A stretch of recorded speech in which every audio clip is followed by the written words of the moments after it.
2026년 2월 27일, 오늘 아침 공기가 유난히 차갑게 느껴지지 않으십니까? 어제 대한민국 주식시장은 코스피 6,300선을 돌파하며 그야말로 축제 분위기였습니다. 거리마다 주식 이야기뿐이고 식당에서도 옆자리 사람이 얼마를 벌었네 하는 소리가 들려옵니다. 하지만 여러분, 바로 오늘 우리 시장은 차가운 경고등을 켜고 있습니다. 환호성이 비명으로 바뀌는 건 한순간입니다. 어제의 6,300이 누군가에게는 인생 역전의 기회였겠지만 준비하지 않은 누군가에게는 잔인한 덫이 될 수도 있습니다. 1997년 11월 20일 일을 기억하십니까? 대한민국 경제가 멈췄던 그날입니다. 많은 분이 설마 우리나라가 망하겠어? 라고 생각했습니다. 하지만 징후는 이미 6개월 전부터 나타나고 있었습니다. 외환 보유고가 바닥나고 대기업들이 하나둘 쓰러질 때도 사람들은 그 신호를 읽지 못했습니다. 문제는 역사는 반복된다는 겁니다. 모양만 바뀔 뿐 탐욕이 끝에 달했을 때 찾아오는 파멸의 공식은 똑같습니다. 오늘 저는 2026년 현재 우리 눈앞에 나타난 조정의 전조 증상들을 아주 깊게 파헤쳐 보려고 합니다. 지금 이 순간에도 똑같은 일이 반복되고 있을 수 있습니다. 코스피 6,300. 하지만 지금 환율은 1,490원을 넘나들고 있고 금리는 내려갈 기미가 보이지 않습니다. 숫자는 거짓말을 하지 않습니다. 오늘 이 영상은 단순한 정보 전달이 아닙니다. 당신의 평생 자산을 지키기 위한 생존 매뉴얼입니다. 지금부터 제가 드리는 말씀을 단 한마디도 놓치지 마십시오. 당신의 지갑이 걸린 문제입니다. 먼저 첫 번째 징후를 보겠습니다. 바로 외국인 자금의 급격한 이탈입니다. 쉽게 설명해 드릴게요. 주식시장에서 외국인은 가장 힘이 센 고래입니다. 고래가 물을 뿜으며 들어올 때는 바다 전체가 출렁이며 올라가지만 고래가 빠져나갈 때는 무서운 소용돌이가 생깁니다.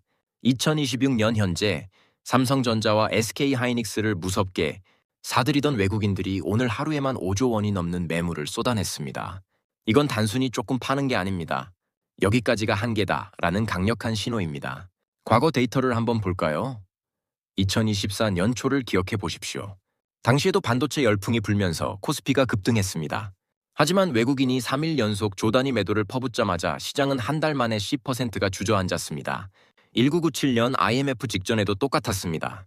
똑똑한 외국 자본은 이미 6개월 전부터 짐을 싸고 있었습니다. 지금 5조 원의 매도는 그들이 이미 탈출구를 찾았다는 증거입니다. 얼핏 보면 지수는 견조해 보입니다. 하지만 속은 이미 텅 비어가고 있는 거죠. 40대 직장인 이 차장님 사례를 들어보겠습니다. 이 차장님은 2026년 초에 SK하이닉스가 80만 원일 때 전 재산을 넣었습니다. 어제 100만 원을 찍었을 때 수익률이 25%였습니다. 너무 기뻐서 아내와 소고기를 먹었죠. 그런데 오늘 아침 주가가 4% 넘게 빠지는 걸 보고 손이 떨리기 시작합니다. 수익이 줄어드는 게 문제가 아니라 원금까지 까먹으면 어떡하지? 이 공포가 바로 조정의 시작입니다. 이 차장님 같은 개미 투자자들이 무서워서 던지기 시작하면 주가는 걷잡을 수 없이 폭포수처럼 떨어집니다. 두 번째 징후는 신용융자와 미수거래의 폭증입니다. 지금 증권사 신용장호가 무려 25조 원을 넘어섰습니다. 대한민국 역사상 전무후무한 숫자입니다. 빚은 잘 쓰면 지렛대가 되지만 못 쓰면 내 목을 조르는 올가미가 됩니다. 지금 6,300 고지에서 빚을 내서 주식을 산 사람들이 너무 많습니다. 주가가 조금만 흔들려도 이들은 반대 매매라는 무서운 강제 처분을 당하게 됩니다. 구체적인 숫자로 말씀드리겠습니다. 신용잔고가 25조 원이라는 건 주가가 5%만 빠져도 수조 원의 강제 매물이 아침 9시 정각에 시장에 쏟아진다는 뜻입니다. 2023년 영풍재지 사태 때 기억하시죠? 하한가가 며칠씩 이어졌던 이유가 바로 이 빚 때문이었습니다. 지금 하이닉스를 100만 원의 신용으로 산 사람들은 주가가 95만 원만 돼도 증권사에서 전화를 받게 됩니다. 돈을 더 넣지 않으면 당신 주식을 강제로 팔겠다는 통보죠. 이게 바로 도미노 현상을 일으킵니다. 50대 자영업자 박 사장님은 20년간 운영하던 치킨집을 정리하고 남은 3억 원을 주식에 넣었습니다. 더 큰 돈을 벌고 싶어서 신용까지 2억 원을 더 썼죠. 총 5억 원으로 하이닉스를 샀습니다. 100만 원일 때 그의 자산은 6억 원이 됐습니다. 하지만 오늘 4% 하락으로 그의 자산은 순식간에 4천만 원이 날아갔습니다. 만약 내일 또 빠진다면 박 사장님은 평생 일군 3억 원을 한순간에 잃을 위기에 처합니다. 설마라고 생각했던 일이 현실이 되는 건 단 이틀이면 충분합니다. 세 번째 징후는 실물 경제와 주가의 위험한 괴리입니다. 주식 전광판은 6,300으로 번쩍이지만 여러분의 실제 삶은 어떻습니까? 지금 마트에 가서 사과 하나, 라면 한 봉지 사기가 무섭지 않으십니까? 물가는 2024년 대비 평균 30%가 올랐습니다. 그런데 월급은 제자리죠. 기업들은 반도체로 돈을 번다고 하지만 서민들의 지갑은 텅텅 비어 있습니다. 이건 아주 위험한 신호입니다. 소비가 죽으면 결국 기업의 이익도 꺾일 수밖에 없기 때문입니다. 경제는 사람 몸과 같습니다. 주가는 혈압이고 실물 경제는 천입니다. 지금 우리 경제는 혈압은 200까지 치솟았는데 천은 35도로 떨어지고 있는 상태입니다. 의학적으로 이건 매우 위독한 상황이죠. 혈압이 높은 건 기분이 좋아서가 아니라 몸에 염증이 생겨서일 수 있습니다. 인플레이션이라는 염증이 우리 경제를 갉아먹고 있는데 주가만 오르는 건 전형적인 상투의 모습입니다.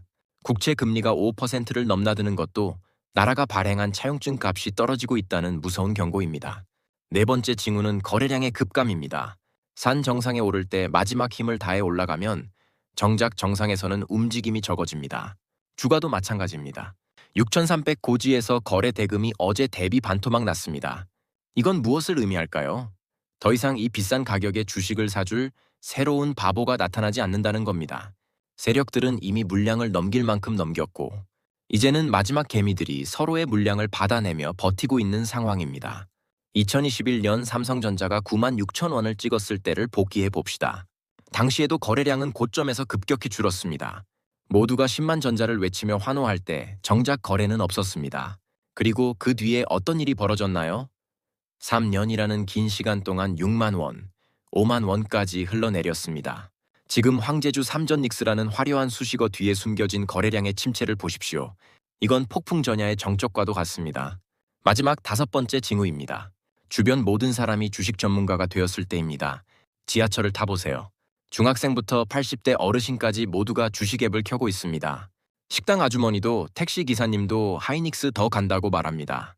2024년에는 주식의 주자도 모르던 사람들이 지금은 차트를 분석하고 있습니다. 전설적인 투자자 존 템플턴은 말했습니다. 낙관이 최고조에 달했을 때가 바로 팔아야 할 때다라고요. 지금이 바로 그 순간 아닙니까? 자, 그렇다면 우리는 어떻게 해야 할까요? 오늘 당장 실행해야 할 첫 번째 전략은 현금 비중을 30% 이상 확보하는 겁니다. 지금 모든 돈을 주식에 넣고 계신다면 일부는 반드시 현금으로 바꾸십시오. 지금이 제일 싸다는 말은 올라갈 때만 맞는 말입니다. 조정이 시작되면 현금이 곧 실력이고 생존입니다. 주가가 떨어졌을 때 웃으면서 우량주를 더 살 수 있는 사람은 지금 현금을 챙겨둔 사람뿐입니다. 숫자로 보여드리겠습니다. 6,300에서 주가가 20% 빠져서 5,000이 된다고 가정해 봅시다. 모든 돈을 주식에 넣은 사람은 자산이 2천만 원 날아갑니다. 하지만 30%의 현금을 가진 사람은 그 5천선에서 주식을 더 싸게 살 기회를 잡습니다. 결국 시장이 다시 8천으로 갈 때 현금을 가졌던 사람은 수익률이 2배 이상 차이 나게 됩니다. 이건 산술적인 계산이 아니라 생존의 법칙입니다. 지금 당장 증권 앱을 열고 수익 실현 버튼을 누르십시오. 두 번째 전략은 빚을 줄이는 겁니다. 특히 변동금리 대출은 시한폭탄입니다. 지금 환율이 오르면 한국은행은 금리를 올릴 수밖에 없습니다. 그러면 당신이 내야 할 이자는 한 달에 50만 원에서 100만 원으로 뛸 수 있습니다. 주가는 떨어지는데 이자는 늘어난다? 이건 개인에게는 파산 선고나 다름없습니다.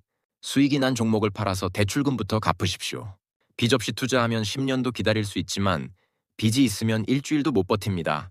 60대 이 여사님은 이번 상승장에서 5천만 원을 벌었습니다. 이분은 그 돈으로 가장 먼저 하신 일이 손주 선물을 사는 게 아니라 남아있던 아파트 담보대출을 갚은 것이었습니다. 주변에서는 더 벌 수 있는데 왜 빼냐고 했지만 이 여사님은 내 마음이 편해야 진짜 돈이다 라고 말씀하셨죠. 오늘 주가가 빠져도 이 여사님은 편안하게 드라마를 보십니다. 빚이 없기 때문입니다. 이 평온함이 여러분에게도 필요합니다. 세 번째 전략은 포트폴리오의 슬림화입니다. 장이 좋을 때는 아무 종목이나 사도 다 오릅니다. 하지만 하락장이 오면 진짜 실력 있는 기업만 살아남습니다. 지금 당신의 계좌에 있는 이름도 모르는 테마주들, 인공지능 수혜주라고 해서 산 잡주들을 정리하십시오. 그리고 그 돈으로 삼성전자나 하이닉스 같은 1등주로 옮기십시오. 1등주는 떨어져도 회복하지만 잡주는 상장 폐지될 수도 있습니다. 조정기는 내 계좌의 체질을 개선할 절호의 기회입니다. 비유를 들어볼까요? 조정은 경제에 부는 태풍입니다. 잡주는 텐트와 같습니다. 화창할 때는 예쁘고 좋아 보이지만 태풍이 불면 순식간에 날아갑니다. 하지만 1등주는 튼튼한 빌딩입니다. 바람이 불어도 흔들릴 뿐 무너지지 않습니다. 태풍이 지나가면 빌딩은 여전히 그 자리에 있지만 텐트는 흔적도 없이 사라집니다. 당신의 자산을 텐트에 두시겠습니까? 아니면 빌딩에 두시겠습니까? 지금이 바로 옮겨갈 시간입니다. 그렇다고 해서 무조건 다 팔고 도망가라는 뜻은 아닙니다. 가장 어리석은 건 공포에 질려 바닥에서 파는 투매입니다. 조정은 건강한 시장의 과정입니다. 제가 말씀드린 대응 방안은 준비를 하라는 것이지 포기를 하라는 게 아닙니다. 현금을 챙기고 빚을 줄였다면 그 다음은 차분하게 시장을 관찰해야 합니다. 공포가 극에 달해 모두가 주식을 버릴 때 그때가 진짜 부자가 되는 기회가 옵니다. 뉴스는 항상 한 발 늦습니다. 주가가 오를 때는 장밋빛 전망만 내놓다가 떨어지면 당장이라도 나라가 망할 것처럼 보도합니다. 언론의 자극적인 헤드라인에 흔들리지 마십시오. 당신만의 기준을 세워야 합니다. 환율이 얼마가 되면 팔겠다. 수익률이 몇 퍼센트가 되면 현금화하겠다는 명확한 원칙이 있어야 이 거친 파도를 넘을 수 있습니다. 많은 분이 아무것도 안 하면 불안해하십니다. 하지만 기다림도 아주 훌륭한 투자입니다. 억지로 매매 횟수를 늘린다고 돈을 더 버는 게 아닙니다. 좋은 기회가 올 때까지 웅크리고 기다리는 사자처럼 당신도 때를 기다려야 합니다. 지금은 공격할 때가 아니라 방어할 때입니다. 방어를 잘해야 다음 공격에서 승리할 수 있습니다. 자, 앞으로 1개월 후를 상상해 봅시다. 만약 조정이 본격화된다면 환율은 1,500원을 넘고 코스피는 5,500까지 밀릴 수 있습니다. 그때 당신은 어떤 모습일까요? 현금을 확보하고 준비한 사람은 드디어 싸게 살 기회가 왔다며 기뻐할 겁니다. 하지만 아무 준비 없이 빚으로 버티던 사람은 밤마다 울면서 증권사 전화를 피하게 될 겁니다. 이 차이는 오늘 당신의 선택에서 갈립니다. 3개월 후 조정이 끝나고 시장이 다시 8천을 향해 달리기 시작할 때 누가 진짜 승자가 되어 있을까요? 하락장에서 살아남은 자만이 상승장의 열매를 먹을 수 있습니다. 위기는 항상 기회를 동반합니다. 하지만 그 기회는 오직 살아남은 사람에게만 주어집니다. 저는 여러분이 그 살아남은 승자가 되길 진심으로 바랍니다. 정리하겠습니다. 지금 시장은 5가지 위험한 징후를 보내고 있습니다. 외국인의 이탈, 빚의 폭증, 실물 경제의 위기, 거래량 감소, 그리고 대중의 광기입니다. 이건 무시할 수 없는 경고입니다. 하지만 두려워만 하지 마십시오. 현금을 30% 챙기고 빚을 줄이고 우량주로 압축하십시오. 이 단순한 원칙이 당신을 부자로 만들어줄 겁니다. 시간은 기다려주지 않습니다.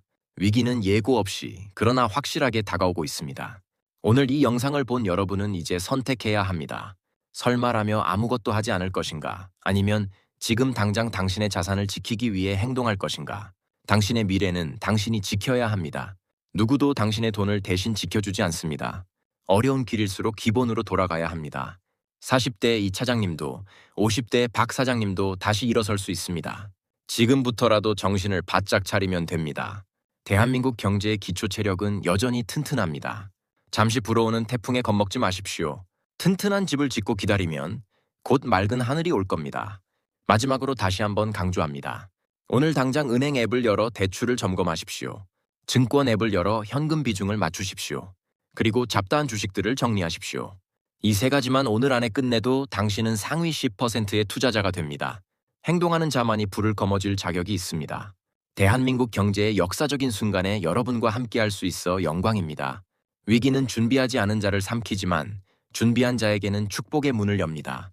여러분 모두가 그 문을 당당히 열고 들어가는 승자가 되시길 바랍니다. 오늘 영상이 도움이 되셨다면 주변 소중한 분들께도 공유해 주십시오. 당신의 자산을 지키는 길에 항상 함께하겠습니다. 우리 경제학이었습니다. 감사합니다.